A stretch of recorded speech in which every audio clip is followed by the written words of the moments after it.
Welcome back. You're watching Newsmaker Live with me, Kendall Burton. My guest this evening, Mrs. Gidia Pierre Emmanuel, the Prime Minister's press secretary. Before the break, we were talking about the case involving the misuse of, or the alleged misuse of Taiwanese funds. Yes.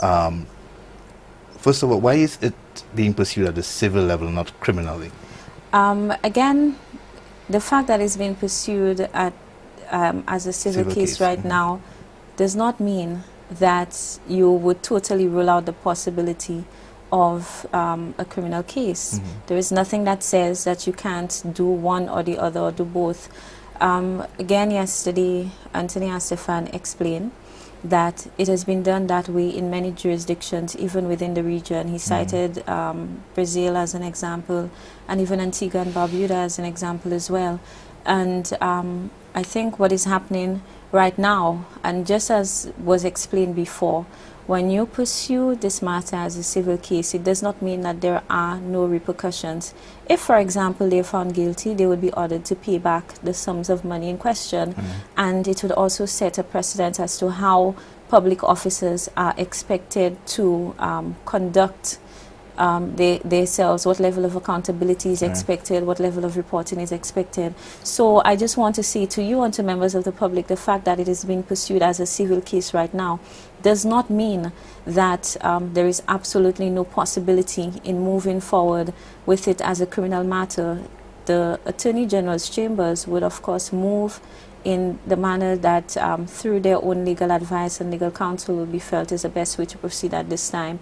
Again, on that same matter, some individuals have said, but why would the government of St. Lucia want to pay $400,000 to pursue $38,000 in the case of Alan Chastney and a little over $3 million in the case of Ezekiel Joseph?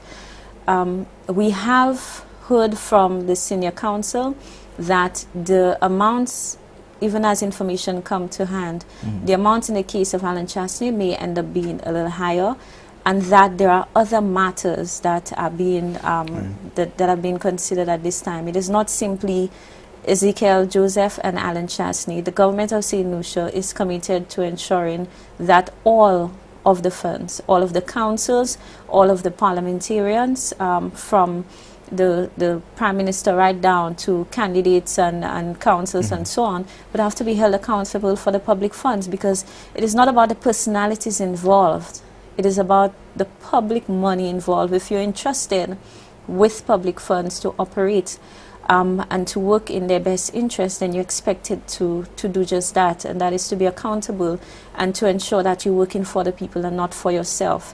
Another point to be made on that whole matter in terms of the cost of the matter and so on, notwithstanding the fact that the Prime Minister has indicated that while we're pursuing with this matter, and the Council has agreed to pursue and to assist the government of St. Lucia and represent the government of St. Lucia in this matter, not even knowing for sure when he's going to be paid, the Prime Minister has also indicated on this matter that we will ensure that all of the funds, and what we've seen in cases before in the other jurisdictions is that if, for example, the individual is found guilty of the misuse of public funds, it may very well turn out that the cost of engaging the council and the cost of pursuing this case would end up being their cost, not necessarily the state's cost, but the person who's found guilty in that matter.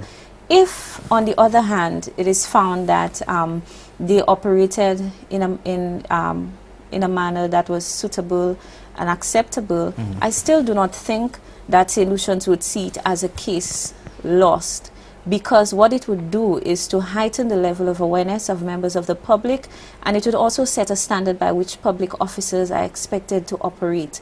I think many times St. Lucians have resigned to the fact that politicians are above the law, and that once you're Prime Minister, you can do whatever you want. The people would decide if you're guilty or if you're not guilty, and if the people vote you out, then this is the end of the story. The fact that this matter is being pursued is sending a message to St. Lucia that we take matters like that very seriously. It is also sending a message to the rest of the region and the world, particularly our investors, that we understand very clearly and we appreciate as a society, as a government, and as a nation that there must be accountability and that we respect and will uphold integrity in public life. Yeah. Now, the United Workers' Party, in a statement issued today, is raising questions about the government's decision to hire Mr. Estefan. And what they say in the release, and I'm quoting, while acknowledging the credentials and expertise of the Dominican Senior Counsel, the UWP wants to know whether he will be required to pay income tax and VAT on his remuneration. Well, he's not a resident of St. Lucia. He's not a citizen, so he would not be required to pay income tax. But he would, as far as I am aware, as far as I know, Anthony Estefan would be required to pay withholding tax on whatever amount that he would have earned. But the matter relating to the VAT is a different story altogether, because who would have the obligation to pay VAT in a case like that would be the government of St. Lucia. Right. So the person who is paying would have the responsibility to pay the VAT. And it would be a funny thing if the government of St. Lucia would be moving in the direction to have individuals uphold the law and to be accountable and to not hold true on the other end. So I expect that the government of St. Lucia would pay the VAT. But Anthony Estefan would be, of course, required to pay his taxes, but not income tax. He's not a resident, he's not a citizen. During the break, we saw some of the footage from the Christmas Eve trough. Let's talk a little bit about the recovery effort and how that is going. We learned this focus, infrastructure, for instance. The Prime Minister said in one of his press conferences was a major concern for the government. How well are we going in that direction? I think the evidence of the government of St. Lucia's response to the trough is all around us. I mean, we know what happened to St. Lucia. I mean, we still look at the photographs and we can see there are some areas where you drive through, it is still very visible what the impact was. But the government of St. Lucia, the response has been exceptional. In Canaries, for example, a bridge was washed away. In PI, another bridge was washed away. Both of these bridges have been replaced, and so you have a free flow of traffic in that area. In Elen, which is lower down the Deriso Gap, we have where that road broke away, and unfortunately 2 persons died there. Within a few days, we had a bypass constructed in that area, and so this is a bypass that individuals are still using to travel between the north and the south. It is amazing that all of our major roads are motorable. The island is reconnected, and that is because not simply of the work of the government of St. Lucia, but also citizens who responded. Many individuals who had equipment, they did not wait for the government of St. Lucia to hire them or to give them contracts. Many of them went into the community and they gave service, and it is something that we truly appreciate. However, the Ministry of Infrastructure has been exceptional. The management of what could have easily been a crisis in terms of the road network was exceptional, and so the Deputy Prime Minister and his team, his Permanent Secretary, the engineers and so on, the response was exceptional. There are still areas, and the Vieux-Fort, the concrete strip in Vieux-Fort comes to mind. There are still areas that need to be addressed, but some of them are very tricky because you do not want to simply go in and rebuild. We understand that you must rebuild better. You must build resilient infrastructure. A World Bank team was in St. Lucia doing an assessment. We have also had assistance, technical assistance from other governments. And so the engineers, they've been looking at this area to determine what is the best way to move forward. But the Prime Minister has given a commitment to the people of Vieux-Fort and St. Lucia that this strip is a priority. It will be rebuilt. But because of the sea, the close proximity to the sea and all of that, you need to ensure that you take into consideration all of the possibilities. It's not simply a rush to rebuild to look good, but you need to rebuild and do it in a manner that would not compromise the security and safety of any citizen. It's not the same argument presented by the previous government that the Labour Party was so critical of in terms of the time being taken to recover from Hurricane Thomas? Absolutely not, Kennel. I will disagree with you 100%. Because this government proved that there is a lot that could have been done immediately after, or even a year after, that was not done. When we were re-elected to office, within months, you had the restoration of slides on the Badalil. I think it's just a matter of your management skills and a priority. This country, for example, after Thomas and after the trough, and it is something that I have really refrained from doing in terms of a comparison, in terms of the management, how the government of the day managed the disaster and managed the situation. But I think every St. Lucian can see what the response has been like. I think one of the key things was the communication with the public. The government of St. Lucia informed its citizenry every single step of the way as to where we were and what was happening. So while individuals had no water, they knew that WASCO was working to restore the water. They knew what areas, there were timelines given in terms of when we expected to restore the water. To this day, many St. Lucians are still wondering how much money did St. Lucia receive after Hurricane Thomas in aid. The Prime Minister has communicated with St. Lucians that we received over $5 million in assistance so far, and there's also a loan that was made available through the CDB. He has also said to the public that some of these funds will be used to assist parents to get their children's school books and uniforms and so on. So when we look at the management of the country in the time of disaster, we're not speaking simply about rebuilding this country, but we're also speaking about prudent use of resources, because the Minister for Infrastructure can tell you how much money was spent in Bexon immediately after Hurricane Thomas. And when you see the sums that were spent and what they were used on, fuel and so on, it makes you wonder, and it goes back to the same thing, prudence. Put in your resources where you know they will be impactful and they will make a difference. So we've responded not simply to look good, but to make the lives of citizens better.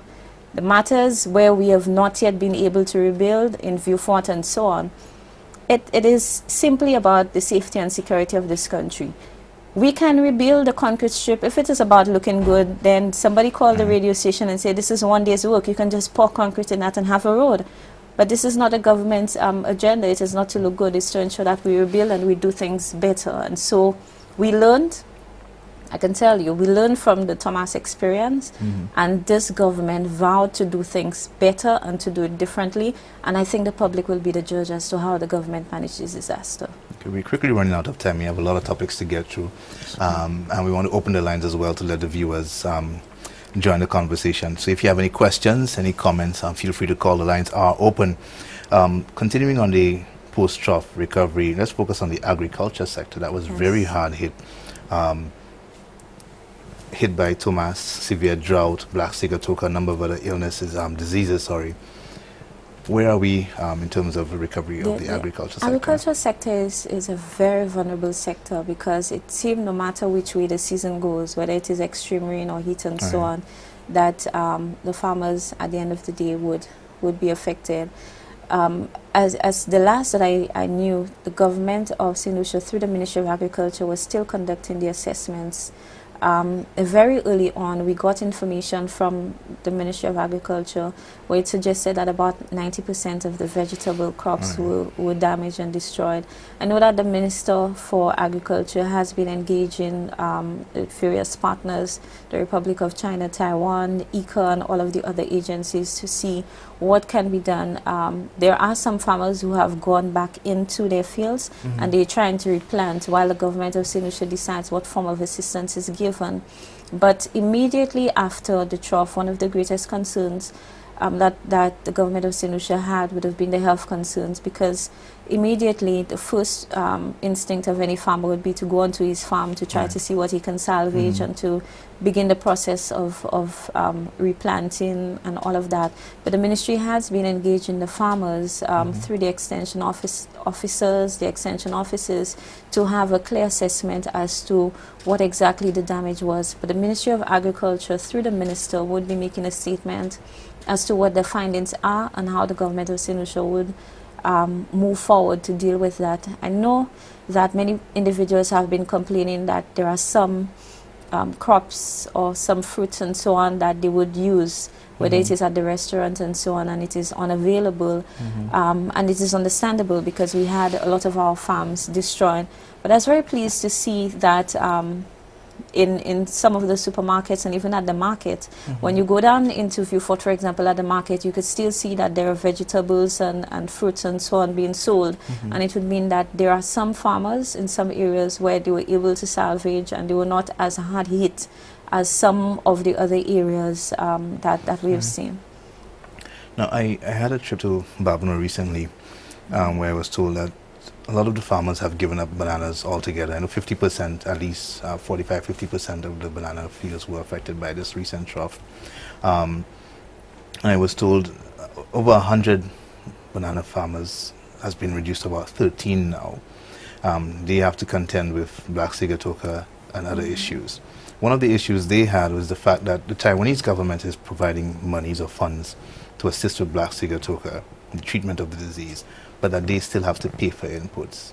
And they have an issue with that. I am not too sure as to what the extent of the support that is being given by the Ministry of Agriculture, but I know that the Ministry of Agriculture was making available materials to the farmers for free, and the Ministry of Agriculture actually went into some of these farms to administer the treatment on their own in terms of the sprays and so on, and to clear some of the abundant fields, because the situation we had is that while some farmers were doing all in their power to keep the fields clean and to spray and so on, there were abundant fields where individuals had given up on the bananas, and these fields were the bananas were contaminated, and so the wind and so on would have caused. And so the ministry, through assistance given not simply by the Republic of China, Taiwan, but the other agencies as well, did go in to clear some of these farms and also made inputs available to some of the farmers. Clearly, it's not a situation that is sustainable. You cannot continue to give people inputs for free forever. You can only do to the extent to which the resources are available. And when the Ministry of Agriculture moved from making it available to the farmers, I think there was also a concessionary measure in place where it was given at a reduced price. In terms of farmers abandoning their fields and so on, it is natural that after a disaster, particularly if you've gone through that before, and your farms have been affected, you will feel depressed, you know. But usually what happens is that as, you know, the country begins to stabilize and the fields begin to clear, people will come back in. I think this provides a unique opportunity.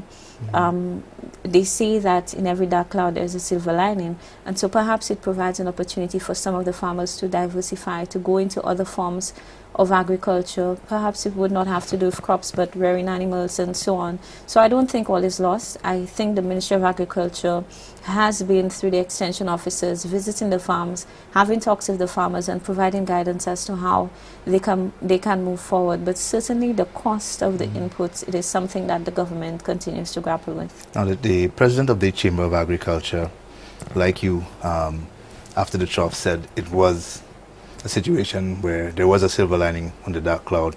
That being that it presented an opportunity now for the government, together with the farmers and other farmer groups, to sit together and overhaul the agriculture sector. Do you think that conversation is happening? I know that the conversation is happening. The Minister of Agriculture over the last few weeks have been having a number of meetings with the farmers, the representatives and other organizations. Apart from focusing locally, he has also been meeting with external partners to try to see how we can get assistance, both in terms of the technical aspect and the financial support, so that we can get the sector back on its feet. The consultation is continuing. The Minister of Agriculture has been engaging the partners, and I think it would be good to get an update from him as to where exactly we are, who are some of the partners that have been engaged, and how we intend to move forward in restoring the agricultural sector. But I can tell you there are farmers who have gone back on their farms. I see the examples every day. I mean, they would come in and they would tell you that it has been difficult, but many of them have moved back onto their farms to try to replant to assess and see how they can move forward. And they have been working with the Ministry of Agriculture, particularly for those in the south, I know through the Bosejo Agriculture Station, to work together with them for the technical support and the guidance as to how they should move forward. I know that the Ministry of Agriculture has some plans in terms of getting the farmers back on board and providing support, and that's why I say it would be good to get an update from the minister as to where we are and what specific support the Ministry of Agriculture has received so far to go towards the farmers. I know the tourism sector suffered minimal impact. Yeah, very minimal. Yeah.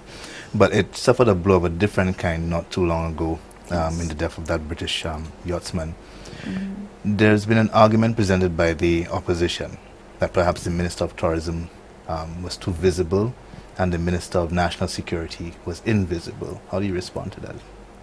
I never heard that from the opposition, but that's very unfortunate if they did in fact make these statements. In terms of what is happening in tourism, I will of course respond to your question, but I think it is important to note that while the opposition in particular and many individuals have been making all kinds of pronouncements as it relates to the Minister for Tourism, his knowledge and his expertise, and the Ministry of Tourism, St. Lucia has recorded its best year ever in stay-over arrivals. And so we have seen an increase in over 3% in the tourism sector as it relates to stay-over arrivals. We have also seen the best cruise season that we have ever seen in St. Lucia, and there was an increase of over 5% in that sector. So there is something happening right in the Ministry of Tourism. And I believe the guidance that is being given, not simply by the minister, but by the leadership, the management at the St. Lucia Tourist Board, they really must be commended for the work that they're doing. But we too have a responsibility as citizens to our country, a responsibility to market our country, a responsibility to ensure that every single visitor to our shores are treated in a manner that would cause the experience in St. Lucia to be the best. It was very unfortunate what happened in Vieux Fort. In fact, the Prime Minister said that it is a matter that has brought great shame to him as parliamentary representative for Vieux Fort as Prime Minister, and to the people of St. Lucia. You have been in Vieux Fort and you have seen the reaction of some of the community members. They are incensed, they are angry. They understand that tourism is the lifeblood of this country and that we must do everything in our power. Just as we wish that every single citizen is safe, we should treat our visitors the same way and have that level of feeling towards them. I know, I can confirm that the Minister for National Security, Senator Victor Philip Lacrobinet, has been with the Minister for Tourism every step of the way. When the Minister for Tourism visited that yacht on Saturday morning in Vieux Fort, the Minister for National Security was there. But this government, our style is not for show. You have to ensure that the response of the government of St. Lucia is coming from the appropriate entity. If there has been an attack on the tourism sector, then you would expect that the response would come from the Ministry of Tourism. So the minister would have been advised and would have been under the guidance of the Minister for National Security, but he would speak on behalf of the government on matters relating to the Ministry of Tourism. Visible, vocal, I do not really know what the United Workers' Party expected, because the minister is responsible for national security. The Royal St. Lucia Police Force falls under his portfolio. The Royal St. Lucia Police Force has done an excellent job so far in dealing with this matter. We saw a very quick response, and we must commend the Vieux Fort community and the Vieux Fort, the southern division of the Royal St. Lucia Police Force. They have done well. And so I think that this criticism makes absolutely no sense. If it is a situation where the Royal St. Lucia Police Force has not responded and you do not see any movement on the case in the minister's department, then you can call on the minister to give an account. But if the department responsible is doing what is necessary, they have been updating the public every step of the way, then I see no need for the minister to basically be in the media making pronouncements that perhaps would simply be echoing or reiterating what his colleague is saying. But that criticism of the Minister of National Security is not new, nor is it isolated just to that Pratt incident. Way before, he has been criticized for his silence. His silence. But when we assess these situations and we make these pronouncements and so on, what I always try to gather is that whether what the minister says or would say would make a difference in terms of what the outcome is supposed to be. The minister is the manager of the ministry. He's the policy director. He's supposed to give guidance, to give advice, to ensure that the ministry is doing what it is supposed to do. If you have a situation where you have murders or you have robberies and so on, and there is effective response from the police, wouldn't you assume that the Royal Senatorial Police Force is doing what is necessary under the proper guidance, whether it be through the Commissioner of Police and so on? And so the role of the minister would be to guide. I do not think necessarily that a minister is simply supposed to be a PR mouthpiece for a ministry. There is work to be done, and the ministers will not be able to do. He can't sit in front of a television screen 24 hours a day and call that doing his work. He has a responsibility to communicate with the public, but there are different agencies under his ministry through which that communication would occur.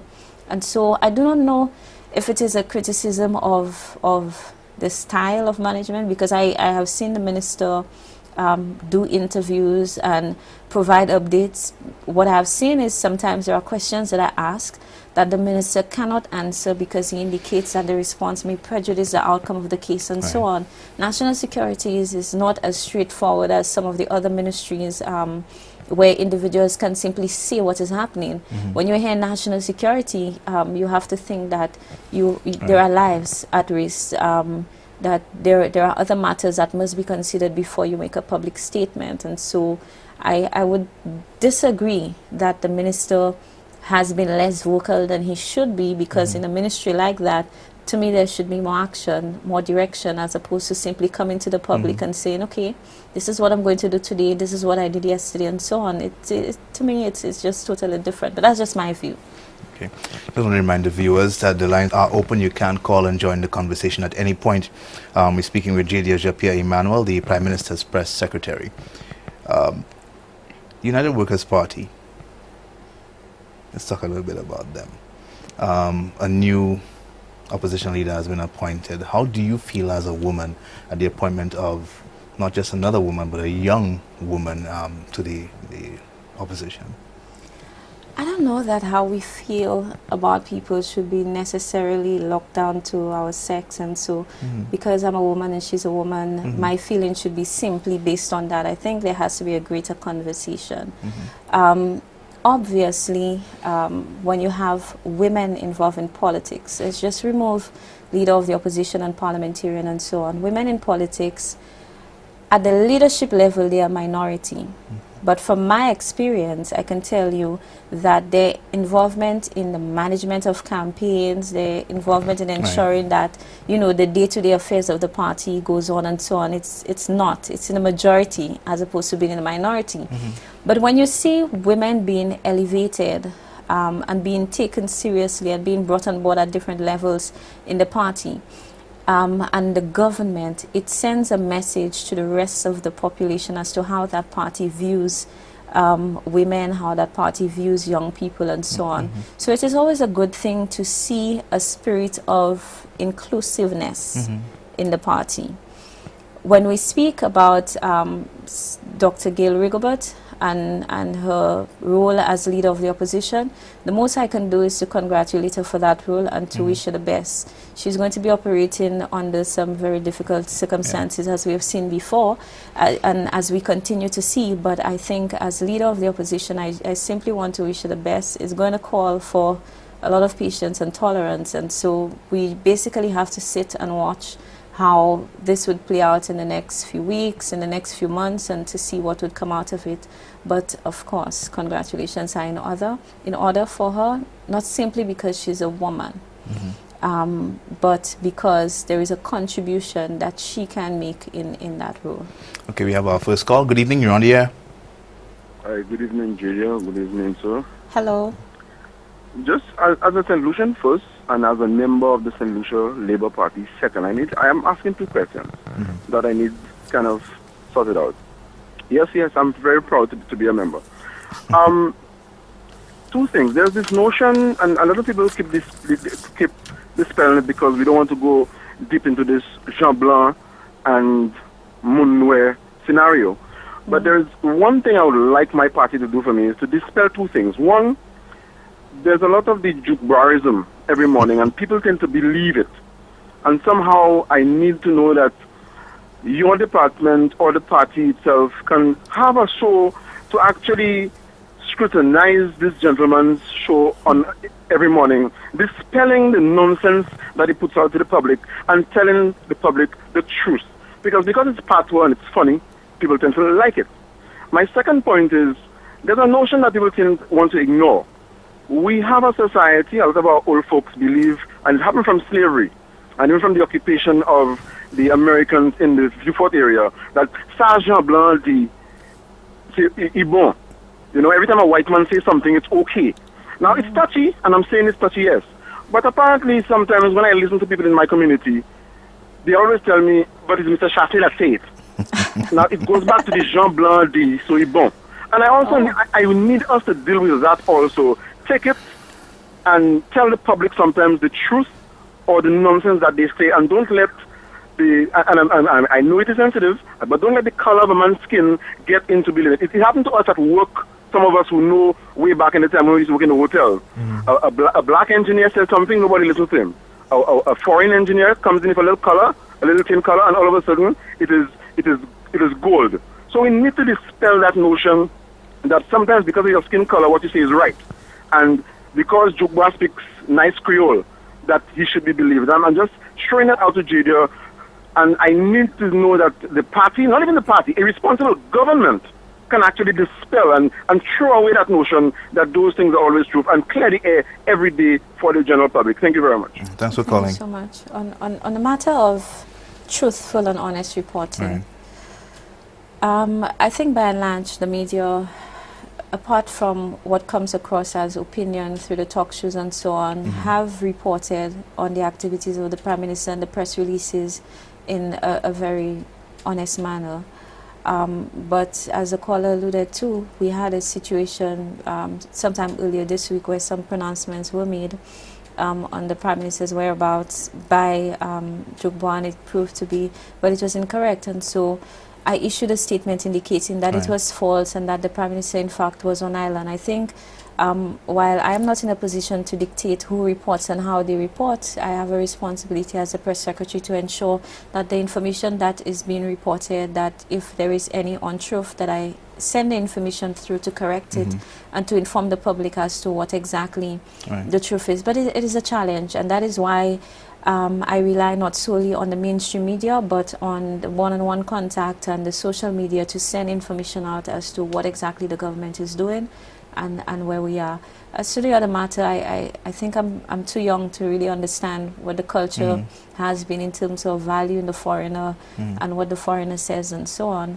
But a responsible government would ensure that if your message is being slanted in any way, that you would find a way to reach the people and that you would use the mechanisms that are available to correct some of the errors that are being spread out there.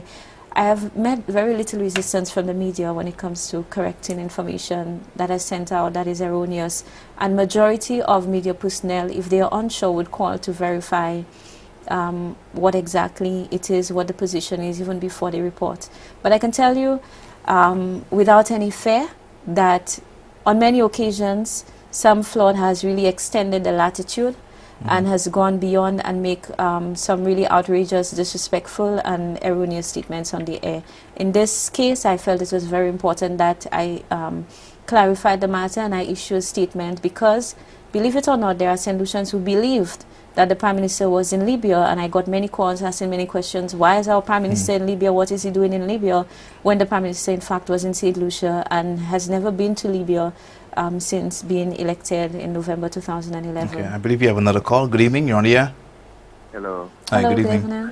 Yeah, I'd like to say so. Is that JD's job here? Yes, it is. Yeah, doing a good, fantastic job. Oh, thank I you. love you. Wow. You take care right here. Thank you so much. Bye-bye. God you right here. Thank you very Bye-bye. much. Oh, it's a very special phone call, right? Yes, it made me smile. But even if the Prime Minister was in Libya, what's the big deal, really? No, the big deal is that as an administration, we have made it a deliberate policy to publicize the Prime Minister's agenda, all his public engagements. So if you've taken a decision and you hold very dearly that if you're elected to serve the people should know when you travel on their behalf or you engage on their behalf, then it would be wrong to publicize what you feel you want people to know, and if you feel it is risky, you don't. We've taken a decision across the board, and so if the Prime Minister is in Libya, the public has a responsibility to know what he's doing in Libya, who he will be engaging in Libya. And so I understand why persons would say, well, why is it that when the Prime Minister goes to Trinidad, you can say he's going to Trinidad, but because it's Libya, you're not saying? I think it's a legitimate question. Yeah. Okay. You have another call. Good evening, you're on the air. Hi, good evening. Hi, good evening. Also to your guests, let me say good evening. Good evening, sir. Just like the previous caller, I think that you're doing a good job. I've been looking for the non-verbal, and you're neither looking up or looking down. So it says that you're very confident and you're very truthful in your delivery. So that's very good. But I heard you congratulated Gail Rigobert on her appointment. Yes. I too would like to congratulate her on her appointment. I mean, certainly it is something for women.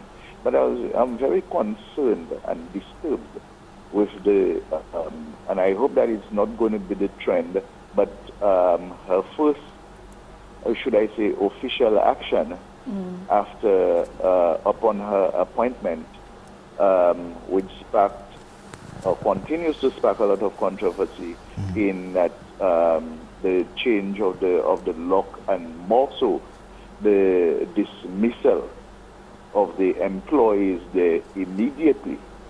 However, I saw an attempt to correct, and the explanation was that she realized and she's passionate to the plight of women and so on, and so she has re-employed 2 single mothers. So what was the basis for dismissing them in the first place? Wasn't any research done? I mean, was that a decision that she took on? I mean, how do you just come about saying, well, okay, I'm entering into office as leader of the opposition, and let me just get rid of everybody in the office and go on? Is that how it is done? There's no basis for which that you either keep or you dismiss and go through the people responsible for engaging those persons in Parliament and say, look, I want to get rid of this person. She made it clear that it is every opposition leader's prerogative to either keep or to get rid of the staff. So I would imagine that due diligence would have come in there. All the research about the importance, about the background and everything would have been done, and again it would have been discussed at a party level. So was it that somebody gave instructions other than the leader of the opposition? Is there somebody pulling the strings? And did they pull those strings too hard in a lot of questions, caller. A lot of questions. Where are we heading to with this kind of haphazard decisions? I mean, this is not just a football club or a local, scout troop or something. And I believe that the scout troops even do better than that. I'm very, very concerned at what passes for governance, as far as this party, the UWP is concerned. What continues to be a trend for the party to just do things without, thinking first, especially under new leadership. I mean, come on. That's my contribution. Yeah, thank you very much. A lot of persons are passionate about that, and I've been speaking about that. I worked at the opposition leader's office immediately after we lost the general elections, and so I worked with Dr. Anthony at the opposition leader's office. And, you know, where the opposition leader's office is right now, that is exactly where our office was. And so when I saw Dr. Gail Rigobert opening the padlock and so on, I said to myself, that used to be my job, you know, to open the padlock, and I just had a good laugh about it, yeah. But no doubt, St. Lucians are watching, and they're formulating their own opinions based on what they're seeing. You have another call. Good evening, you're on the air. Hi, good night. Hello, good night. And good night to your guests also. Good night. Yeah, I just heard the comment about like the transition that's going on right now with the UWP. But if Miss Jean-Pierre knows about the party, I remember when Dr. Kenny Anthony came in, it was Julian Hunt who was the opposition leader and was fighting the battle for the SLP. And then Dr. Kenny Anthony came in, and there was a transition that had a similar issue as what's going on with the UWP. Similar? So in every political party, whenever there's change, you'll always find people who will not accept it right away. But it's how you manage it. I think what has been coming out, caller, is the management of the process. I don't think many persons are saying to the United Workers' Party, you cannot change your leader and you can't do this and you can't do that. None of us have the right. Certainly, I do not have the right to say that because I'm not a member of the party. I think what St. Lucians are really looking at is the management of the process and how it is being played out. And I would expect that they would do the same for every other political party, including those with only 1 or 2 members, because if you're vying to get into office to represent St. Lucians at the highest level, then they certainly will be looking at your actions in and out of office, in and out of the public eye, your conflict resolution skills, how you manage things, what do you value, what you do not value, and so on. So while some of the contributions, I think, and some of the comments have been not articulated in the best manner, I think the concerns are legitimate. But also, if you remember, when Miss Sarah Flood Boubouin was in the SLP government from 1997 up till 2004, when she disagreed with the now Prime Minister Dr. Kenny Anthony, he did not try to resolve the issue. What did he do? He fired Sarah Flood Boubouin. Yeah, but that's a means. That is a means of resolving the issue. Listen, the current Prime Minister did it while in government. He fired his minister because he opposed a bill that he wanted to pass. And now, but the good thing about the UWP is that they're doing it while they're in opposition. They're doing the transition in opposition and not in government. And one more point. Yes. I would like, and I hope the Prime Minister is listening, I would like the Prime Minister and the SLP government to show the same passion that they want the opposition, the former government ministers, Alan Shastney and the former Babuno representative, to pay back the public funds that they claim that they misused. I would like the Prime Minister to show the same passion, because there's a project in Soufre that was started before the general election at the Hummingbird Beach. Yes. And that project, if that project is continued, it's going to provide so much employment in Soufre. And I remember after the general election, the infrastructure minister, Honorable Philip Pierre, came on TV and said that $500,000 has been wasted on that project. And it's been 2.5 years, and the government has not injected $1 into that project. And so many young people in St. Lucia were relying on that project to create employment for themselves. So the same passion is hiring at $40,000 to bring up a lawsuit or whatever it is.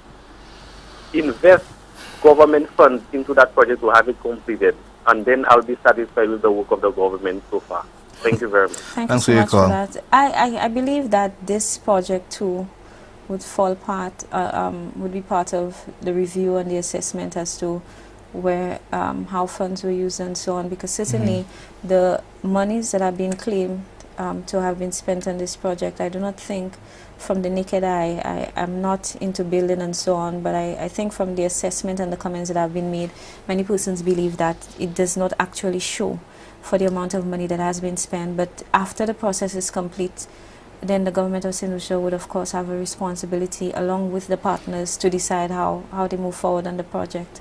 I want to talk a little bit more about the change of the lock, but you have another call.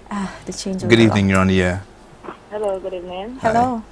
Hi, Jay, good night. Hello, good night. How you doing? I'm doing good, thanks. Looking pretty in blue. Thank you. You're doing a very good job. Thank you very much. KBW, see that smile? Wow, that's a nice smile. KBW doing a very good job and you're looking pretty in blue. Thank I'm you. going to take out a picture now. Okay? Thank you. I was saying that I must tell you and the viewers that my blue was inspired because today we've been asked to wear national colors, flag colors, to support Nina Compton. So I decided that I should wear blue. But the caller before the last was speaking about the Labour Party and the transition that it has gone through. Obviously, if you do not have the same leader that you had from inception, that you would have gone through a process and period of transition. But a while ago, I mentioned to you that I worked in the opposition leader's office. I was employed by Prime Minister, who was then the leader of the opposition. Never in my wildest dreams would I ever think, and even now that we serve in government, I really do not see that the Labour Party is in a situation or in a position where one day, because the Labour Party has a new leader, that I would show up one day and realize that I can no longer access my office. There would be consultation and dialogue. This is, if you're a party, your family, well, this is how my experience in the St. Lucia Labour Party has been. I'm not behind the walls of the UWP. I do not know how they operate and how they conduct their business. But what I can say to the caller before, who said that, Dr. Anthony, in terms of the management of Sarah Flood and all of what has happened in the past, I do not think that we have had a situation in the Labour Party, at least not in my years and in recent time, where there has been that open attack, basically, from within. This is not something that is happening by persons on the outside. Even on the inside, they're willing to admit that there is a problem. It's up to them to decide how they deal with the problem, but the public have a responsibility to express their views on what they think is happening. Some they say it's healthy and so on, but people have a right to express their point of view. Okay, let's take another call. Good evening, you're on the air. Hello? Yes, hello, good night. Hi, good night. Good night. Yeah, good night, Mr. Kendall Burton. How are you, sir? I'm all right, and good night, JD. Good night. Japia. Good night. Yeah, Mr. Kendall, there are some things in this country that really disturbs me. And I'm talking about workers' rights. Now, I want to make it clear, I am neither, you know how people in this country like to put people on team, but it doesn't really matter much to me. I just want to place on record, so when the great day come, I can say that I really made a contribution, or I did stand up for what I believe in. Workers' rights in St. Lucia, in spite of a labor code, is being trampled upon. I want to support Virginia Albert, in spite of what other people may say about her, and I don't want to get in that. But to stand and make a point of what happened to these workers there, whether they are on whatever faction or team or management, what has happened there is not right. It shows me, it paints a bad picture of some people in St. Lucia, regardless of what, take workers for granted, and they believe they can do what they want. Miss Virginia Albert, through her struggles, has always been a trade unionist, and she stands for what she believes in. So I just want to join her and make my voice known that we, as in St. Lucia, in this small country, we must treat workers with dignity and respect. Even in spite of a struggling labor code, we did not really get, in fact, the law of the country is still not being respected, of course, in that regard. Yeah, I just want to make a point on our 45th year of independence. Keep bearing in mind all the problem with violence. In 2013, Her Excellency, on the Remembrance Day, said she will want to make, or would call for 2005 2014 be the year of peace. And again, at the Nobel laureate speak, she made that again. I think it's really a grand idea, keeping in mind all what has happened and the confusion that some people are trying to create in the country when it comes to issues, pertinent issues. I think if we heed that call, look at 2014 as the year of peace. And she was saying that every morning or whatever, we decide we can sing, let there be peace on earth, let it begin with me. I think that would be a noble thing, that if we can get that going, and that there could be a change, because what I think that's needed in the country is that general ushering of peace by everybody. So I think it's too late to have a new theme, but maybe as a country we can look at the rest of the year as the year of peace, really peace. And I think that could maybe usher in a new wave of thinking and bring about more peace and harmony with the violence and whatever is going on in the country that is not uplifting to our development. That's my point. All right, thank you very much. I want to clarify a couple of things, because you, as you quite rightly said, worked with the opposition leader's office for a while. Dr. Gail Rigobert did this week explain the situation that led to the change of the lock. So it was a security issue that was dealt with, the immediate change of the lock. The dismissal, for lack of a better word, and I don't think that's the right word, isn't it the rule that once the leadership changes, that the staff automatically become redundant? Wasn't that your experience?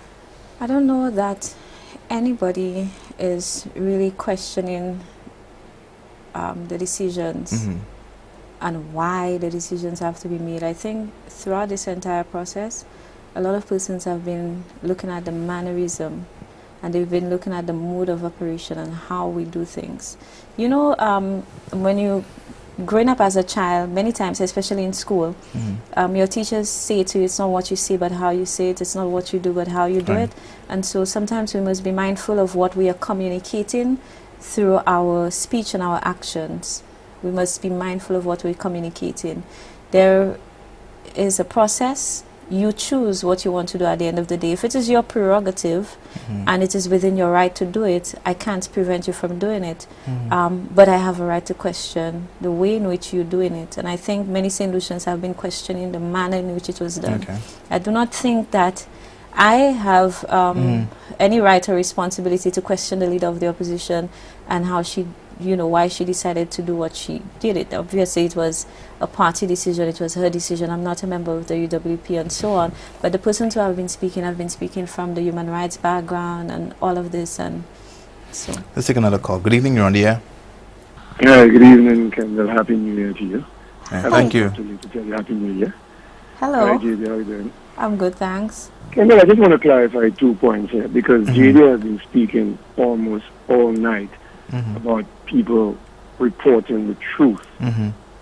And, you know, the way we attempt to recreate and rewrite history is dangerous.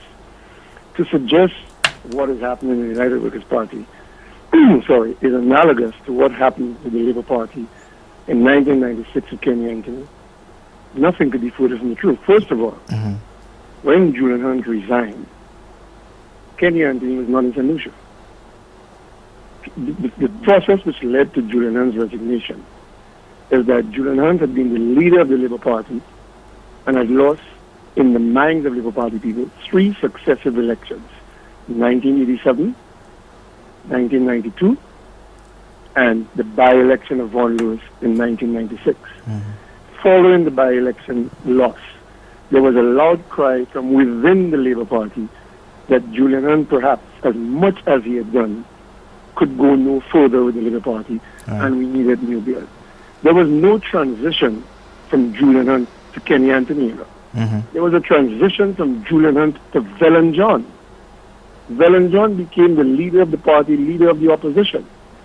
And then Kenny Anthony came in at the convention of 1996, by which time Vellon John had become leader of the opposition from March of 1996. To his credit, Vellon John did not contest the 1997 election. But when Kenny Anthony became leader in 1996, the first thing Kenny Anthony did was to reach out to Julian and say, come back on board. Do you want to run? Even though they had identified Mario Michel as the candidate for Grizzly, Mario Michel himself went on record as saying he was not running the seat unless he was satisfied that Julian was not running. Only when Julian announced that he was running as an independent did the Labour Party give up on that and Mario Michel run. Right. The Labour Party won 16-1.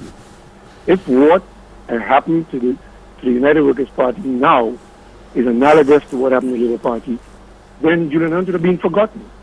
But he wasn't forgotten. Kenny Anthony again reached out to him less than 1 year later, called him back into the party, and made him the United Nations ambassador. Right. That wasn't enough. 4 years later, Kenny Anthony called him back home and made him our top diplomat by naming him as Minister for Foreign Affairs. But that's still not enough. Kenny Anthony has, in January Queen's Honours List, had him knighted by the Queen. How could that situation of Julian Hunt be analogous to what's happening in the United Workers' Party? That's one. Secondly, the caller said to JDL, Kenny Anthony fired Sarah Flood for disobeying or disagreeing. Again, false. You had a member of a disciplined party going in the highest legislative body. And you must remember, when you get elected, you swear on a Bible to uphold the Constitution. You don't swear on the Constitution to uphold the Bible. Your personal views are yours. Sarah Flood had her personal views which are to be respected. You must also respect the rules that govern you. There is a collectivity of cabinets. Sarah Flood sat in cabinet and made no noise about a bill. And then comes into the parliament. Not only does she oppose the bill, and opposing the bill was not the problem in it. She referred to the Prime Minister and the rest of the cabinet as baby killers, murderers. Which Prime Minister worth his or her salt, Kendall, is going to tolerate a minister within their government calling them baby killers? That was the straw that broke the camel's back. So he removed her from the cabinet. In fact, there were minutes of meetings could be made public. There were people following the 2001 general election, and I will go so bold as I was there, so perhaps the Prime Minister can forgive me for saying those things now. But when we sat down to deliberate on the cabinet of 2001, Sarah Flood was not a cabinet minister. The Prime Minister said, no, hold on. I'm going to overrule you guys as Prime Minister because finally the prerogative is mine. Notwithstanding what Sarah has done, what she has said initially, I am making Sarah a minister. And you will notice Sarah Flood became the only minister in the history of St. Lucia to carry the portfolio of home affairs minus the police. Okay, I'm going to have to exercise my prerogative and ask you to wind up because you're running out of time. But I'm making the point that people are, and I want to wind up, I'm just making the point that what the caller said was fair, that Kenny Anthony did not fire for disagreeing. I have disagreed with Kenny Anthony in the most public way.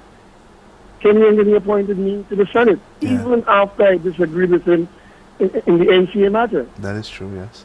So I just want to make those 2 points clear that, in fact, it is not analogous, and Kenny Anthony did not fire Sarah for disagreeing with him, but for the violent statements that she made against the Prime Minister and her colleagues. Thank you very much, Kendall. I appreciate it. Thank you so much. Yes. Yeah, 30 seconds. Final words. Oh, I just want to thank you for having me on the program. It's always a wonderful opportunity to come to communicate with the public as to what exactly the policies of the government of St. Lucia are and what our views are on current matters, just to let the public know that just as the Prime Minister indicated in his New Year's address, the matter of the economy remains paramount, and that in the coming weeks the Prime Minister will meet with members of the trade union and the public sector to have a conversation on that. He will brief the nation as to where we are, what some of the decisions and the outcome will be, but it would be remiss of me if I did not urge all St. Lucians who still can to go down to the Derek Walcott Square to support Nina Compton and to be part of this celebration. I think it's a wonderful achievement. No matter what happens tonight, she's already St. Lucia's top chef. And for those who cannot go, of course, they can tune in to view it and to celebrate with her family and St. Lucia, because it is just an amazing achievement. Right. And before we go, I have a reminder of my own. On Dollar Factor Live tomorrow, Delia starts Valentine's Day celebration. She'll have oh, that's early. Yeah, she'll have performances by Claudia Edward, Derry Williams, Michael Robinson, and others. And there'll also be romantic giveaways and talk about love. That's DBS tomorrow at 8:30 p.m. Dollar Factor. Don't forget to join us then. JJ Pierre Emmanuel, thank you very much for spending 90 minutes with us. I appreciate it. Look forward to doing it again. Sure. And thank you very much for watching and calling. We'll be back next week. See you then.